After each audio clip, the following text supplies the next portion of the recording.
Good evening, and welcome to our show, Brookfield Public Advocate. I'm your host, Bruce Senig.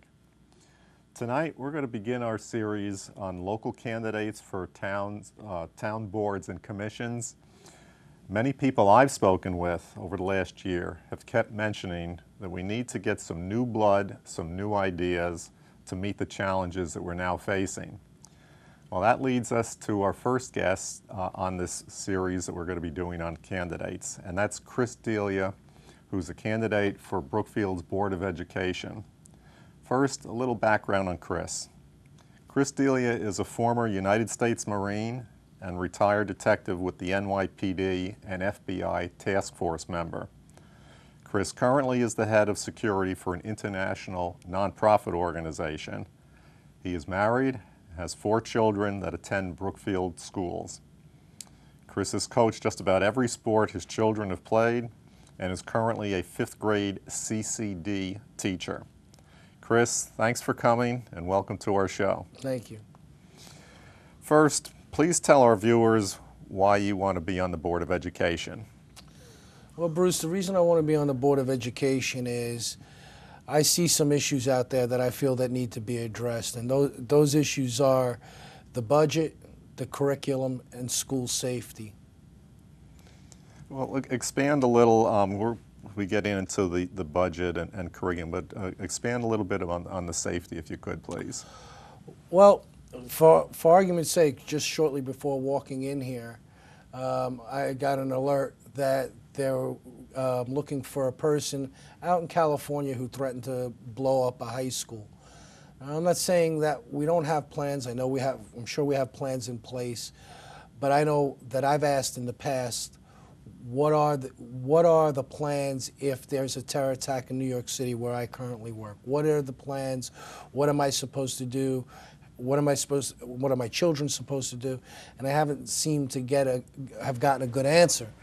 My expertise between the police department and what I do now is security. I've been doing security for over 25 years, and I think that I can address that issue. I certainly think that it needs to be looked at, what our plans are in place. You can't have a security plan in place from 10 years ago and just say, all right, we put one in place. It has to be updated constantly. Yeah, that's for sure. What do you feel that you would bring to the Board of Education that you currently don't see there? Well, what I would bring to the Board of Education, I feel, is a diverse background. I've been a government employee, having been a Marine and a police officer. I've owned my own company for 8 years, employed other people, and now I'm the head of security for a nonprofit organization. I know the restraints on all of those different positions. I know what it's like to have to run a company on a tight budget. I know what it's like to be the employee.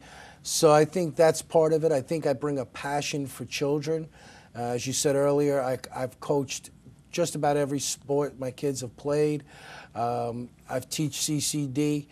And so I think I bring between the passion, my background, and my experience, I think that's what I bring to the board. Now, have you approached either any of the members on the board or the school administration regarding maybe some of your concerns on security? I've spoken to a few people, and basically the answer I get is there's a plan in place, but no one's really told me in depth what that plan is, and I'm not sure that they fully know, to be honest with you. Okay, let's move to one of the issues you just brought up about resources, the budget and everything. Would you allocate some of these resources differently, and if so, how?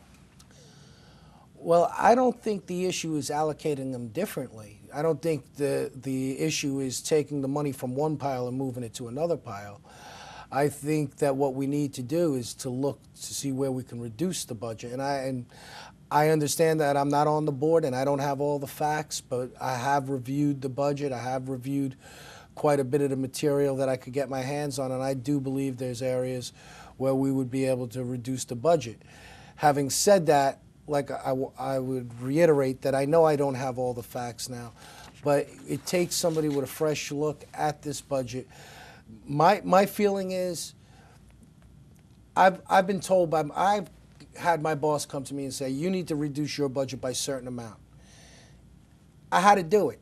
Everybody can reduce their budget. There's always some place that can be cut that's not going to affect, in my case at work, the security of the organization, or in this case, the education of the children.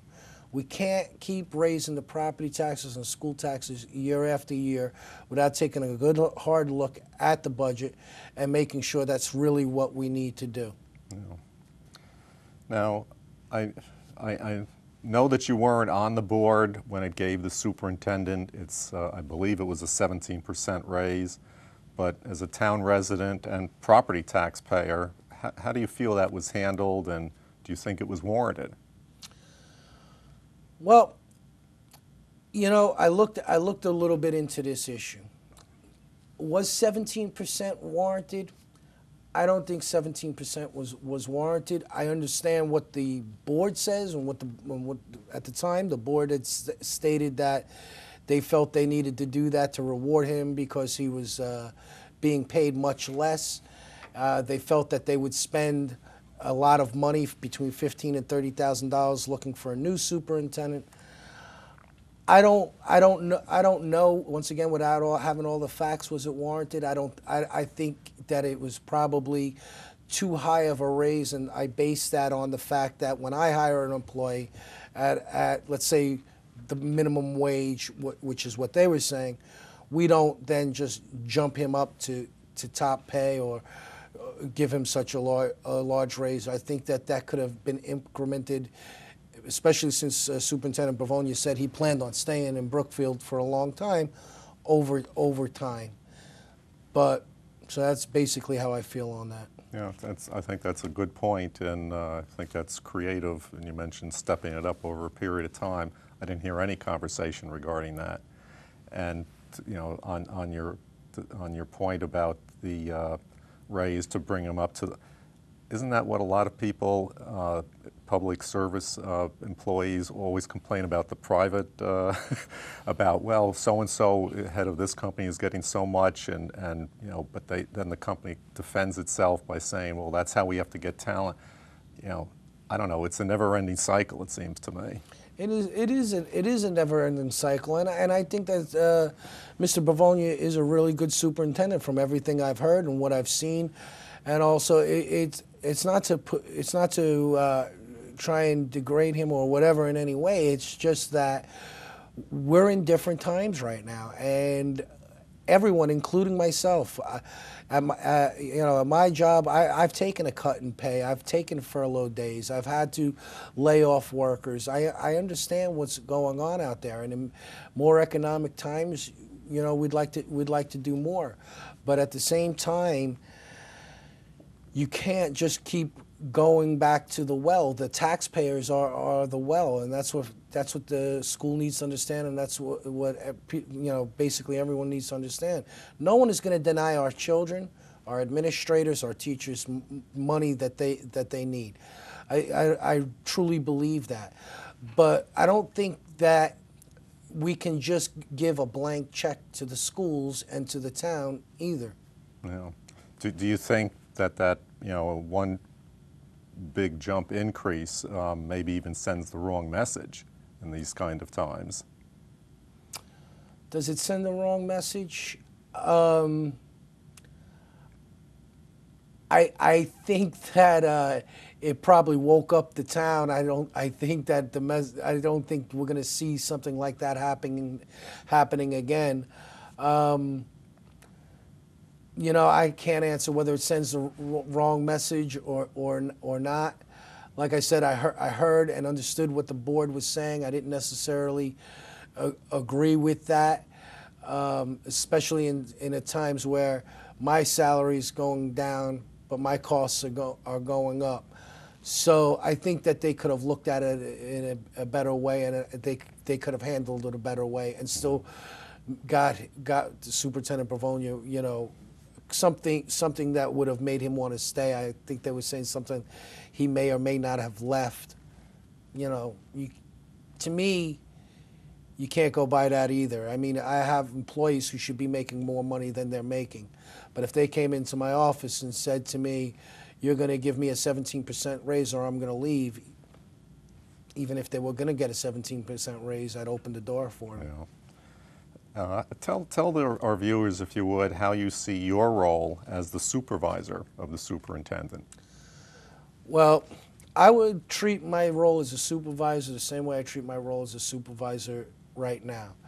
And being that I said earlier that